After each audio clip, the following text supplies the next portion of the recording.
Take control of your finances. Gain insights from top industry professionals. Financial topics that matter to you from your go-to resource. This is Right on the Money with your host, Dennis Mattern. Hello and welcome to Right on the Money, the show that features financial advisors, insurance professionals, and fiduciaries who discuss financial topics that empower you to take control of your finances. I'm your host, Dennis Mattern. We're so glad you've taken time out of your day to spend with us. Now, I do have to say, remember that you can follow us on Twitter, Facebook, and LinkedIn, and start the conversation by using the hashtag ROTM. You also can watch full episodes at rightonthemoneyshow.com. Now, I'm pleased to be joined today by our friend Matthew Gallagher, Certified Financial Planner of Gallagher Financial Group. Matthew, great to have you here with us today. Thanks for having me, Dennis. Now, for those people, we're just going to dive right in. For those people that don't know you, who's Matthew Gallagher? Wow, that's a deep question. Matthew Gallagher as well. First of all, I'm a father and a husband, and of course, financial planner, and that's pretty much it. I mean, someone who enjoys helping other people, someone who likes being involved in their community and wants to make a difference in the world. As a father, as a husband, as a financial planner, tell us a little bit about your practice. How long have you been in the business? I've been in the business around, 12 years now. Of course, my father's been doing it 30-something years, so I've joined him in a family business and taking over at some point. So it's great working with him, and of course, building that trust with clients, being able to pass that down from him to me. So what we're here to talk about today is your book, which is fantastic, Greener Pastures, From Bombay and Boston to the Bulls and Bears. So the first question I have to say is, this is a great book. Thank you. You've did a magnificent job. The one thing that I noticed first and foremost is, unlike every other financial book that I've read, which usually is kind of like a textbook and a snoozer, yours is different. So tell me a little bit about why you wrote the book. Where does that come from? It's funny that you say that. I'm going to segue for a moment. You said a lot of them are snoozers, and that's true. Mm-hmm. As I'm a certified financial planner, and even then, I can't make it through financial books myself. And I understand them. But they're not fun, and they're not enjoyable. And if I can't make it through them, and I don't want to make it through them, why in the world would anybody out there, the average individual who's trusting someone like myself with finances, why in the world would they want to read a financial book? It seems like so many of them really are made to help people go to sleep. They really are. They really are. It's you read to go to sleep. Let me just go grab that financial book. And unfortunately, I think a lot of them are made for the person writing them.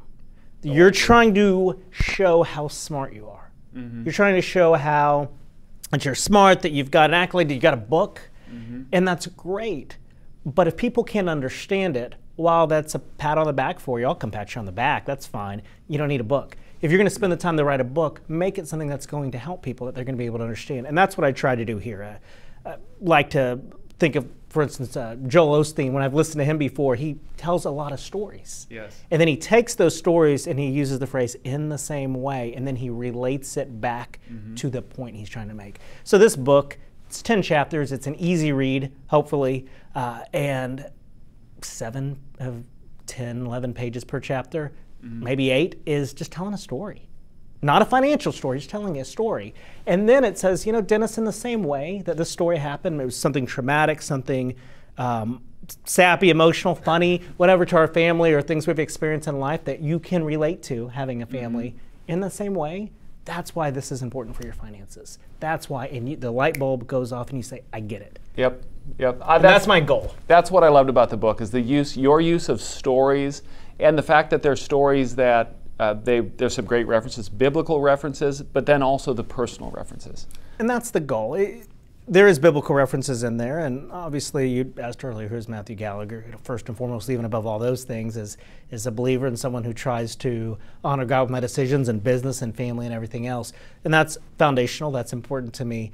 With that said, I tried to reach a broad audience with this and tell stories like that, but also tell things from being a son to being a parent, being a husband, stories that wherever you are in life, that maybe you can relate to, even if it's just a few chapters, and say, I get it. And because I get it, absolutely, my goal is that you don't get my story. That's why it's in the same way, Dennis.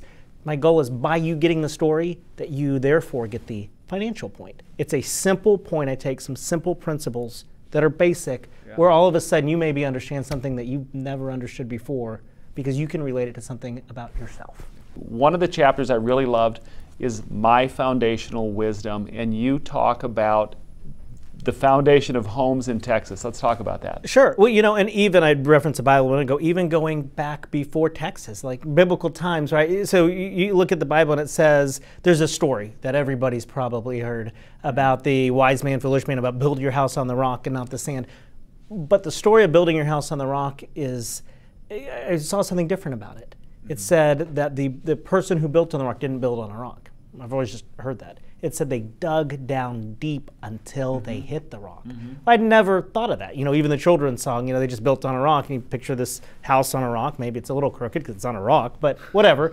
But you dug down deep, which means maybe they had the same kind of clay, sand, whatever as the first guy, but because they dug down until they hit a foundation. And so I started thinking about that, and I started thinking about Texas, and I said, you know, man, the biggest expense you're going to have other than your mortgage is foundational problems. And in Texas, with the extreme heat we get, we don't get a lot of rain, we don't usually get the winter snow and everything like that to kind of moisten the ground. We have a lot of foundational problems, and they get very, very, very expensive.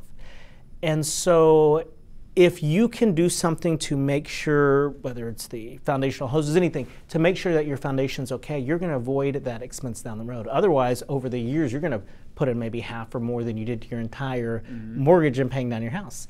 And I thought about that for finances, and I said, you know, as costly as that is, if you don't have the right foundation with your investments, the right foundation at the point of life you are, where you're looking to get to, and what that means to your investment portfolio, if you don't have the right foundation. And when I say foundation, I mean base.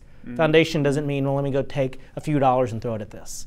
Foundation means, what am I trying to accomplish? Where am I trying to get to? And if you're able to do that, especially for a lot of people, as they're getting older, they want to be more stable.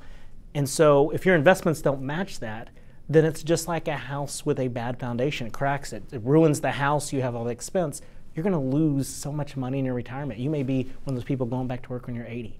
I don't want to see that happen. No. That's why I tried to tell that story. It is a great use of story, and I have to tell you, I'm excited to dive further into this book. So what we're going to do right now, we're going to take a break. And so coming up on Right on the Money, Matthew and I are going to discuss Matthew's reasons